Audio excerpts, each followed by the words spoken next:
जाऊया पुढच्या बातम्यांकडे आणि या बातम्यांचा आढावा घेऊया टॉप 50. ठाणे महानगरपालिका शाळा क्रमांक 23 मध्ये उपमुख्यमंत्री एकनाथ शिंदे यांच्या उपस्थितीमध्ये प्रवेशोत्सव पार पडला. एकनाथ शिंदे स्वतः शाळेच्या पहिल्या दिवशी विद्यार्थ्यांचं त्यांनी स्वागत केलं. शाळेच्या पहिल्या दिवशी परिवहन मंत्री प्रताप सरनाईक यांनी ठाणे महानगरपालिका शाळेमध्ये विद्यार्थ्यांचं स्वागत केलं. सरनाईक यांनी विद्यार्थ्यांना वह्यांचं वाटप केलं आणि चॉकलेट सुद्धा दिलं. शाळेचा पहिला दिवस असल्यानं विविध ठिकाणी विद्यार्थ्यांचं मोठ्या उत्साहात स्वागत झालं. इंदापूर तालुक्यामध्ये काठी गावामध्ये परांडे वस्ती इथं जिल्हा परिषद प्राथमिक शाळेच्या विद्यार्थ्यांचं ट्रॅक्टरमध्ये बसून स्वागत केलं. फटाक्यांच्या आतिषबाजीत स्वागत करण्यात आलं. विद्यार्थ्यांना फेटे बांधून यावेळी ट्रॅक्टरमध्ये बसवण्यात आलेलं. महाराष्ट्र राज्य शासकीय ठेकेदार महासंघाचे राज्यस्तरीय महाअधिवेशन कोल्हापूरमध्ये पार पडलं. राज्य शासनानं तातडीनं थकीत बिल अदा करावीत, अन्यथा राज्यभरातील ठेकेदारांचा वाहनांसह भव्य मोर्चा काढण्याचा इशारा देण्यात आला. येवल्यामध्ये कॅनमध्ये डिझेल न मिळाल्यामुळे शेतकऱ्यांनी भर रस्त्यात ठिय्या मांडला. डिझेल देण्यासाठी पंपचालकांनी नकार दिला. त्यामुळे संतप्त शेतकऱ्यांना आंदोलन केल्यानं एकच गोंधळ उडाला.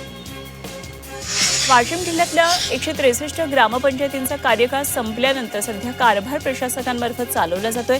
मात्र प्रशासकांना आर्थिक अधिकार नसल्यानं ग्रामीण भागातील विकास कामं ठप्प झालेत. रस्ते, गटारे, पाणी पुरवठा, स्वच्छता आणि पथदिव्यांसह अनेक कामं रखडली आहेत. कंत्राटदारांची लाखो रुपयांची बिलं सुद्धा प्रलंबित आहेत.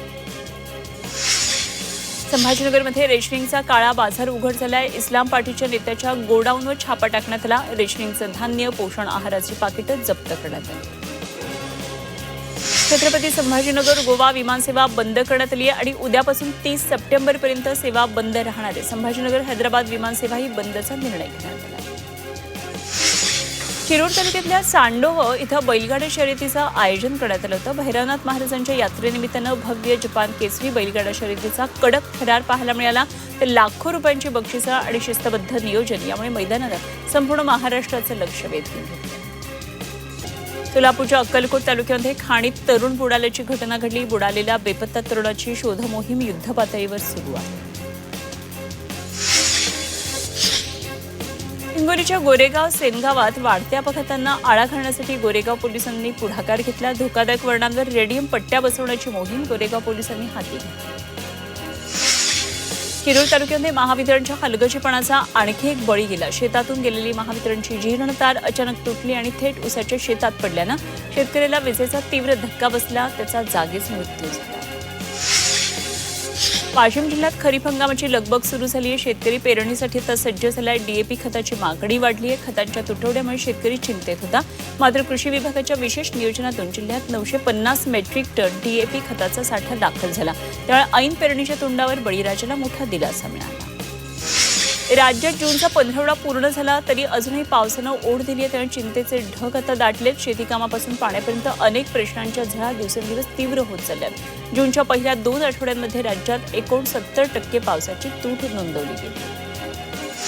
पाणी टंचाईच्या पार्श्वभूमीवर राज्य शासनानं एक महत्त्वपूर्ण निर्णय घेतला आहे. राज्यातल्या धरणांमध्ये असलेला पाणीसाठा पुढचे 3 महिने फक्त पिण्यासाठीच वापरला जावा. सिंचनासाठी धरणातलं पाणी सोडणं बंद करा असे निर्देश शासनानं दिलेत आणि बरोबरच बेकायदेशीर पाणी उपसा करणाऱ्यांवरही कठोर कारवाई करण्याचा इशारा देण्यात आला.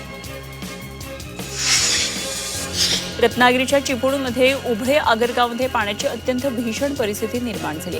ग्रामस्थांचा ग्रामपंचायतीवर धडक मोर्चा काढला आणि थेंबर पाण्यासाठी नागरिकांना अक्षरशः जीवघेणा संघर्ष करावा लागला. नाशिकमधल्या धरणांनी तळ गाठलाय. नाशिकमधल्या 26 पैकी 9 धरणं ही कोरडे ठाक पडलेत. गंगापूर धरणात अवघा 35.6% पाणीसाठा शिल्लक राहिलाय. पाऊस लांबला तर तीव्र पाणी टंचाई निर्माण होणार आहे.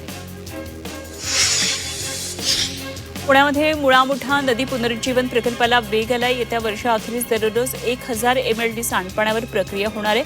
पाणी शुद्ध करून नदीपात्रात सोडण्याचं पालिकेचं उद्दिष्ट आहे आणि या महत्त्वाकांक्षी प्रकल्पासाठी केंद्रीय जल आणि विद्युत संशोधनाच्या केंद्राचं सहकार्य मिळत असल्याची माहिती पालिका आयुक्त नवल किशोर राम यांनी दिली.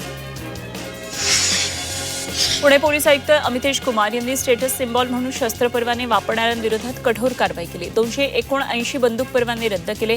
नव्या परवान्यांसाठी आलेले 476 अर्ज सखोल पडताळणीनंतर फेटाळण्यात आले. आत्मसंरक्षणाचं कारण दिलं जात असलं तरी प्रत्यक्षात जीवाला कुठलाही धोका नसल्याचं आढळल्यानं कारवाई करण्यात आली.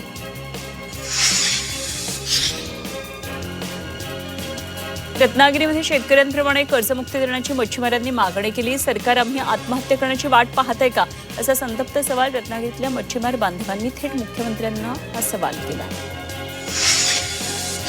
राज्यातल्या शालेय शिक्षण व्यवस्थेमध्ये मोठा डिजिटल बदल होणार आहे. इयत्ता 1 ते 12वी पर्यंतच्या सर्व विद्यार्थ्यांची उपस्थिती आता पूर्णपणे ऑनलाईन नोंदवली जाणार आहे. शिक्षण विभागानं स्मार्ट उपस्थिती प्रणाली लागू केली आहे आणि दररोज 100% उपस्थिती ऑनलाईन नोंदवणं शाळांसाठी बंधनकारक असेल. वाशिमसह विदर्भाला शाळांमध्ये ही प्रणाली 30 जूनपासून लागू होणार आहे. गेल्या 12 वर्षांमध्ये पुणे विमानतळानं प्रवासी वाहतूक आणि सुविधांमध्ये मोठी झेप घेतली आहे. 2014मध्ये 44.6 लाख वार्षिक प्रवासी संख्या 2026मध्ये 1.13 कोटींवर पोहोचली आणि विमानांची वार्षिक ये-जा 35,000वरून जवळपास 69,000वर गेली. राज्यातल्या 11वी केंद्रीय ऑनलाईन प्रवेश प्रक्रिया आणि कोट्यांतर्गत 14 जूनला एकूण 42,784 विद्यार्थ्यांनी प्रवेश निश्चित केला. मात्र दुसऱ्या फेरीमध्ये अजूनही 3,32,290 विद्यार्थी कनिष्ठ महाविद्यालय वाटपाच्या प्रतीक्षेत असल्याचं चित्र आहे.